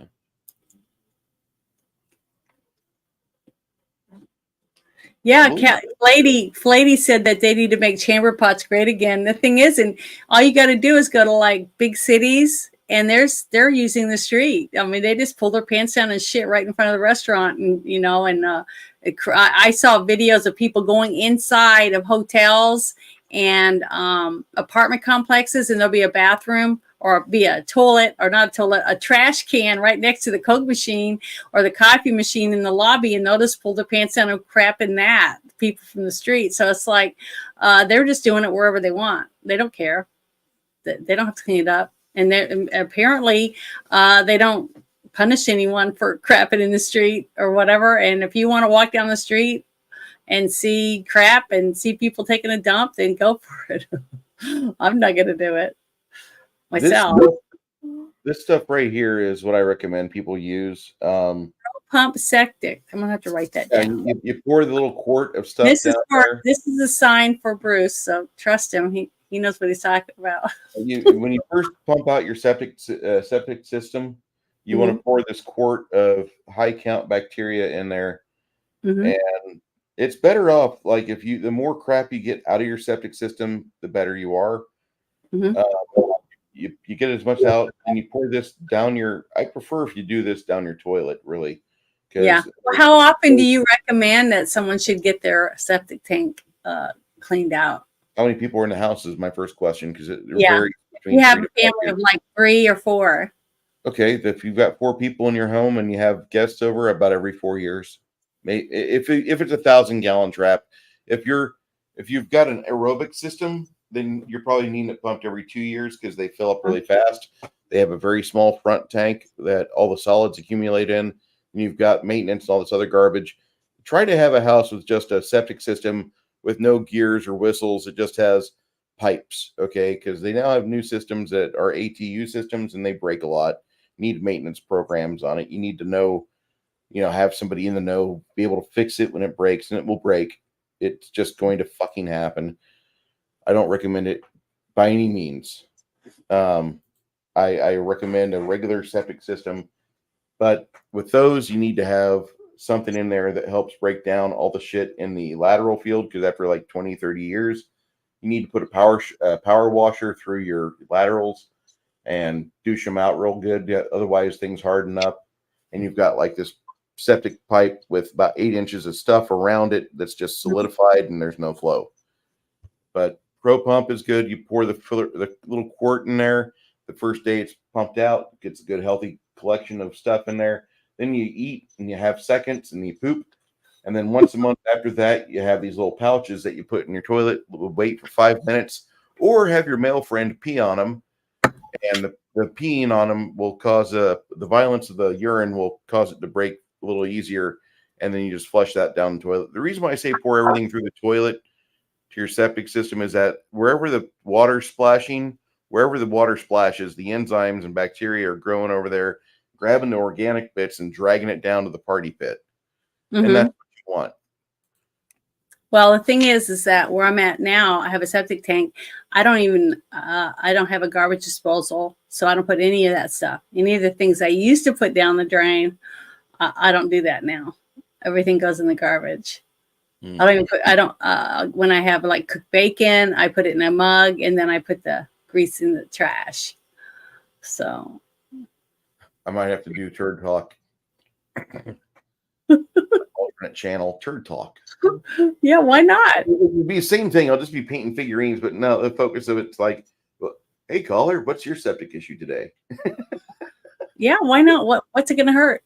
Do it once a month. Call and tell me about your turds. No, I'm just kidding. I don't know. Wow. Whatever. But tell me how those rubber gloves. Okay. Do what? Oh, I have rubber gloves. I was just gonna say, like, if you have a nurse outfit, you could dress up like the girl on that. Yeah, I have all kinds of gloves. I have black ones, blue ones. I have the yellow kind that you clean ovens with. You know, okay. That kind of stuff. I've got a nurse outfit and a doctor's uniform and a paramedic. I have a paramedic costume. You know, a real paramedic's uniform. So I have lots of stuff. I just haven't got to wear them yet. I even have a Ghostbusters uniform. I have tons of stuff. I just one of the days whenever we do something where we, fits whatever theme, then I'll get to wear it. Yeah. Wear some rubber gloves. Red Riding Hood. I got all kinds of good stuff. I rate this movie 75 out of 100. It would be a 70 normally. Toby elevates it another 5 points because that little beagle, when you watch him, you understand exactly. He's so cute. Yeah, that's what I gave it. I gave it 75%. There's no need for it to be any lower. I think this movie isn't really an 80% movie, but I think it's a good 75 because you've got a lot of laughs that are holding up 40 years afterwards, and that's not common with most movies. This movie holds up really good. Yeah, you're going to cheer along a lot because some of the scenes that they do at the car lot, like when the explosions and he's shooting down prices and he blows up the car at the end and the cops come and he says that a bunch of rag-headed people or turban-wearing people were there and stuff. You're just not going to see that kind of comedy, stuff being done anymore in movies. So if you want to see nostalgic comedy from the 80s, then I recommend that you watch this movie if you want to have a good laugh and with good actors. And you like TNA, you're going to see it in this movie. So that's what I'll tell all my guy friends for sure. And I have a few girlfriends that I think would get a kick out of this movie too. They hadn't seen it because I had never seen it. I was really surprised how good it was because I was expecting it to be but it wasn't. It was good. I laughed a lot. So what's the movie for next week? Next week's movie is a documentary. Mm-hmm. Which one? It is called The Secrets of Blackmore, The True History of Dungeons and Dragons. Oh, okay. I haven't seen this. This is a film that's you have two guys that made D&D. One was Gary Gygax. Everybody talks about Gary Gygax, just like everybody talks about Stan Lee for comics. Nobody talks about Kirby. Nobody. And this movie is more about the other guy, not Gary Gygax, but Dave Arneson. Dave Arneson was not such a dick behind the screen. He was a very good storyteller. And whenever he started working with Gary, I just killed Arneson. he was the one that primarily brought the narrative side of the storytelling, of the way that you would have a good narrative game after game after game. He's the one that focuses on that. And you need to have that for your games, in my opinion. Otherwise, it's just a board game. There's nothing wrong with board games, mind you, but there's a difference between war games and RPGs. And Dave Arneson wanted an RPG. And the consequences are that Jim Clark ran his sword right through Anderson's heart and killed him dead or in a doornail. Doubt leads to fear, and fear, if properly manipulated, leads to terror. I don't know if you guys are familiar with this. Some of our chat is, some of it is not. But I have never seen it. I've never seen it. But this is stuff that was filmed back in the 80s and 70s. Some of it was 90s. Some of it may be real recent, but there's very few of these people that are alive nowadays. That breaks. Role-playing games were the game in 1971. Don't ask me why I know that, because I'm the one who did it. Thank you very much. I don't think it was his plan to become some entrepreneurial game designer. Just kind of evolved is the best word I can think of. You got a castle in the middle, there's tunnels. What do you want to do? And that magical, what do you want to do? That's a turning point in my mind. What do you want to do? There was so much make-believe. That was the best part. A zero-sum game, you win or you lose. A non-zero-sum game, more than one person can win. When the bell rung, scattered the party. But you didn't do any of these things. It was on my head. We had guys that... So this Blackmore is the campaign that he tested everything out in. If he had an idea, he would put it in Blackmore and he'd put it to use. He would give the rule set to the players, like, here's how you use this character, or here's how this magic item works, or here's how this class operates. Go for it. And that was it. There would be like and the notes you'd get, Janet, aren't in a big tome. He'd give you like 2 or 3 note cards on 3x5. And that was it. So like you could just read the 3 or 4 sentences he written. And then afterwards, it was up to you to figure out how you, Janet, are going to play your character. And that's it. And that is the real reason why so many people love this hobby. That right there, that mindset of there are no rules. You can play your character as you want to. Volunteered to hold the door. He was describing it, and he was incredible. We had one dragon. Well, I was just the first dwarf. Because I was just the wandering elf, the wizard of the wood. Yes, I am the high priest of the Temple of the Frogs. Oh, the vampire rosebush. That was Dwayne. I bought a house. I was the first thief. I was the sole survivor of the first dungeon adventure. Oh, this is going to be awesome. I'm really excited. He's very proud of his Blackmore. So I hope all of you guys make some time. Okay. Because when people ask me, because I've had more and more people sending me messages saying you were playing some kind of game with a bunch of characters or something. I don't understand what's going on. And I said, well, this is what I tell them. I said, have you ever watched, damn, now I don't remember the name of the show. The one with the geeks on it. What was the name of that show on TV? Big Bang Theory. Yeah, Big Bang Theory. I say, do you ever watch that? And they say, yeah. And I go, remember the game they talked about Dungeons and Dragons that they were going to play? Because yeah. And I go, well, it's kind of like that. And or if you watch Stranger Things, what the game the kids were playing, that's basically it. And I said, we have a dungeon master that tells us a scenario.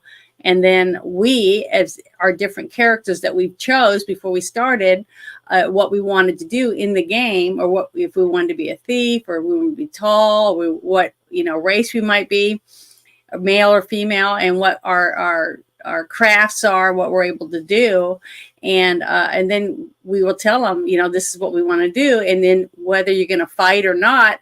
And if you want to fight, you have to roll certain dice, and depending on what the outcome of the dice is, whether you're going to get to fight or not, or whether you lose or not, or whether you get killed or not, all those things. And I said, so it's all the luck of the draw, basically, and whether or not you ask the right questions, or if you are are able to work as a team, or if you have one person that doesn't want to be on the team and they're constantly making decisions that hurt your team, it all works together and makes the game entertaining each week, because you don't know what's going to happen. There's no, and he doesn't even know, because he doesn't know what our decisions are going to be. He wants to push us in a certain direction, but we either do it or we don't, because he's not telling us what to do. He's letting us make up our minds. And they're like, well, that sounds pretty interesting. So I have more and more people that are starting to come and not stay the whole time, but they come and they keep checking in, to see what we're doing. And then they might ask me questions about it. And other people are looking it up, looking up more things about it because they think it's interesting. And I said, well, you can either sit and play video games where everything's laid out for you and you just follow the lead, basically, of what's happening to you, because there's people shooting, you can see it. This is totally different. This is not that. You are the character, and you make the decision on what you want to do, or whether you don't want to do anything. Do you want to just stay back and not do anything? Or are you going to take a risk and try to save your friend? Or you could die, that type of thing. Or you want to save your energy and maybe heal people after the battle's over. So, it's all that type of thing. And I really enjoyed it. And I know that that could be kind of irritating during it, because I don't stuff just doesn't sink in like I wish it did in my mind. But I'm still going to keep doing it and try to get better at what I'm doing, simply because I like it. I like it better than playing a video game. I like the fact that it's different every week, and that it could have a totally different outcome depending on one person's decision in the group that we're in. That type of thing, like real life almost. So that's what I tell them. That's my experience. I'm really glad that you have taken into it. It makes me really happy that you like the game so much. I mean, you've made it to where, like, I have people that say that, like, bringing Janet to your table is like the one very watchable part of it, because Janet asks a lot of questions that most of us already have in our head, and she's just that. A long time. Will I do that? Will I just stop asking questions simply because now I'm like, I know what I'm going to do. I don't need. No. What happened? You're never lose that side of you that wants to ask questions, because as just a GM that gets to the pleasure of rolling and having a table that you can sit at, as a GM, I'm just going to tell you that I want a player that comes to the table and says, I'm new. It doesn't matter if she's played for 10 years or 20 years or 2 years like you have. If they look to it like, I'm new, can you just explain this to me for a minute and just help me visualize what's going on? And the other players might be like, oh my God, Janet, really? And I'd be like, sure, I have no problem doing this. And I'll take 3 minutes out of my time just to get to where I need to have you be able to understand what's going on.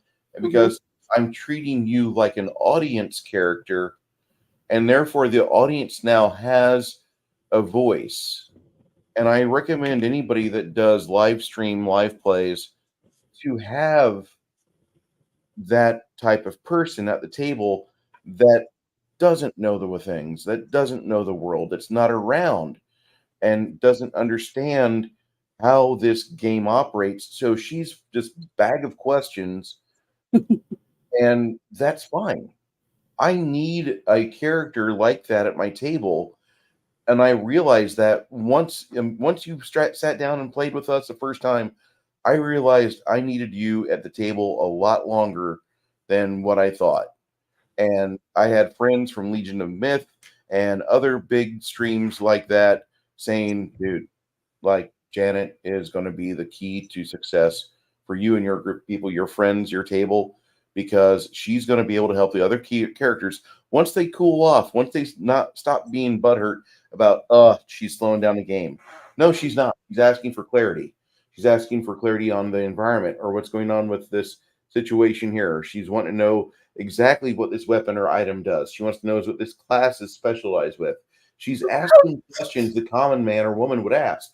And now the audience has a voice, because they can ask Janet something, or they can say something to Janet. And because Janet is so new and eager to play and do well, she's going to ask those things.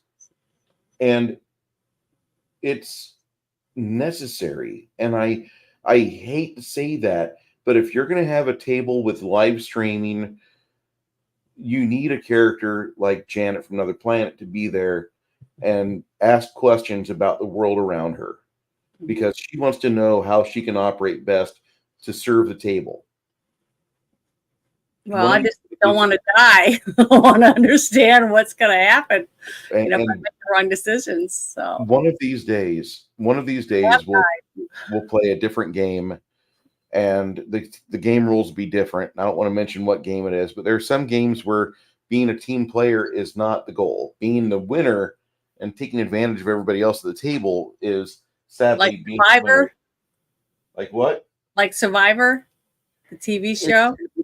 You could say that, but it's really called Vampire the Masquerade.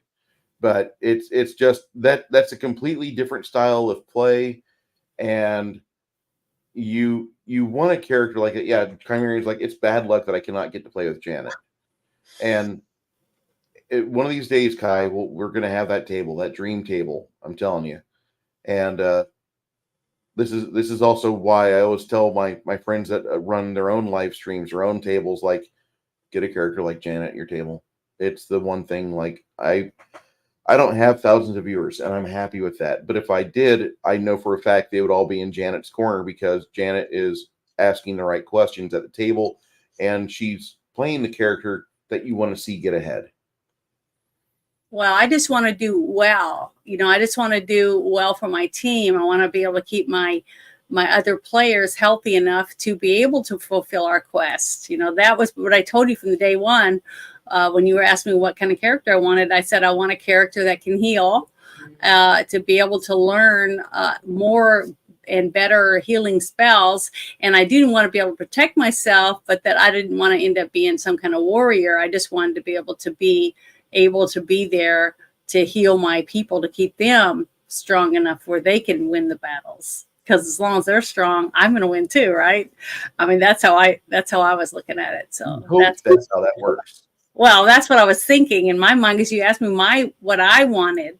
So I gave you my idea of what I thought my character to be, and I'm trying to learn from that. The hardest thing for me is the dice stuff, because one game I use these dice, and on this other game I use these other dice. And now that I have the little box that Crafting Gamer made me, it's made it a little easier for me. But I still kind of get mixed up sometimes, like the D20, D6, all that different stuff. And then the one with only number 4 on it, the triangle one, looks like a pyramid that doesn't even roll. So it's like it's a D4. Yeah, a D4 dice. So it's all very to me, that's just, and I'm not really a blonde, but I feel like a blonde when I'm playing DD. So that's just the way it is. But I'm still trying, and I'm trying to take notes. I'm trying to get better at understanding what I'm, supposed to do during the game. And plus we only play every 2 weeks, and that makes it hard too for me. I'm better when it's something I do on a regular basis, every week. So, but I'm excited about watching this documentary. I think it's going to be really, really good. Six Nations is having keyboard gremlins. Oh, I finally got this character done. I'm happy. One less figure on the desk of shame. What is it? It's a dwarf that uses 2 axes. Awesome. So you're going to do what I suggested? You make up your little teams and you sell them as a kit for your game? I will be doing that. I just need to get more of these guys organized into their various squads and teams and do that, because it'll be cheaper for me to ship them in mass than do it one per at a time. Mm-hmm. It'll be cheaper for the buyer. It'll be cheaper for me. It'll be best. Yeah, but it's cool, because I've had so many people say, wow, it's really neat to see the grid sitting there and a couple of little props like a table and a background, and then having your players there. And you're like, well, who are the different players? And I'm like, well, then I try to explain a little bit about them. But I said, yeah, it's just really cool, and it's a lot of fun. So, because you use your imagination, unlike you do when you play a regular game. Now, Goat Simulator, I just run around and bash stuff. Everything's done because I just run into it, right? So it's a cause and effect. These games, you have to think about it. If I do this, like what happened when we blew up that giant 5-mile hole. Yeah. We didn't know what was going to happen, but it was just something we did and we shouldn't have done it. But we paid, and I died after that because we did that. So, yeah, you know, you do have to, you know, pay for your mistakes. Yeah, that kind of sucks, but that happens. Yeah. For those in Philadelphia, it looks like the activity on I-676 has been cleared. It's very good. I'm sorry to hear that. This is the casualty of letting people have ability to wander into highways. Like I'm surprised nobody got run over, but I'm a truck driver. That's why I thought that. But anyway, Janet, do you have anything going on this week before we adjourn? No, just just doing what I'm doing. Be on Spaces, and I'm working on a picture of the Hobgoblin for a client from X, and then I'll if anybody wants me to join their show or whatever, just send me a DM either on my Discord or on X. And let me know, hey, you know, we're open. We can do this. Just let me know what it's going to be about, so I don't make a fool of myself too much. So I said I'm open now since you know I have lots of free time during the week. And then Friday night we had the Friday Night Shit Show. So that's basically it. My weekends are busy now. That's it. But thank you. I had fun today. It was a really funny movie.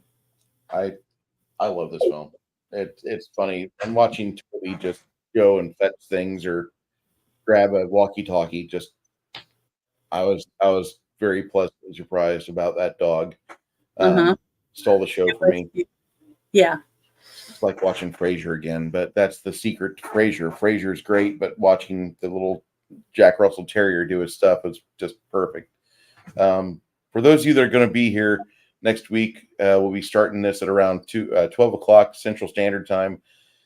If you want to watch the remaining like 3 or 4 episodes of Babylon 5 with us, me and Kai and a few others, Six Nations occasionally, we'll watch from like 10 o'clock or 10:30 on, and we'll do 2 episodes, then we go to the main feature film, and then after that we do this. And I'm sorry that everything's go bam, bam, bam, bam, bam, but I just don't have a lot of time.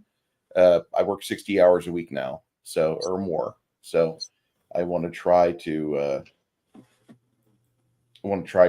do things right, and I still honor my commitment with Janet here with this time on this show because I love this show. Thank you, Janet, for being a part of it. Truly. You're welcome. Thank you for the chat being here. Appreciate everybody that stumbled in and had a seat, enjoyed themselves. For anybody that has any questions, go ahead, drop them in the comment section. We do read our comments when we get them. I don't get a lot of comments, but we read them on the next show, and be happy to have a interchange of ideas. Oh, I want to add something.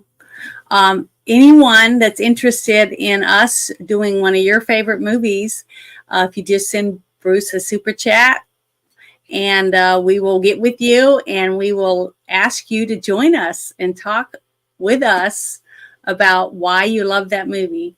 And it would be fun to interact with everybody and in the chat and with us during the show. That would be awesome. Just wanted to tell everybody that because it has happened a few times. One of my friends, John, who did the Goonies, he's still talking about it. He still talks about it on X when we're in Spaces and stuff, about how much fun he had getting to be on the show and talking about his favorite movie, you know, his best movie that he loves. So, and everyone has a favorite movie, as long as it isn't a porn. I really don't want to do a porn. You don't want to do Flesh Gordon? No, I'll do Flash Gordon, but not Flesh Gordon. But, you know, but I just wanted everybody to know that because it's fun. It is fun to do that. I just love talking, as you know. Bruce already knows. He's already had to talk with me and 2 of my sisters a few times, so he survived, but it's fun. My wife was jealous. Everyone have a knock your head off. Yes. Okay, everyone. You all be well, and we will see you again next week. Don't forget to watch Janet's show on Friday night if you get the chance. The shit show is going to be happening. And make sure you guys keep your head on the swivel because just everything's going to hell right now, and you can only be responsible for yourself. Yeah, take care. Have a happy Easter. Happy Easter. Bye.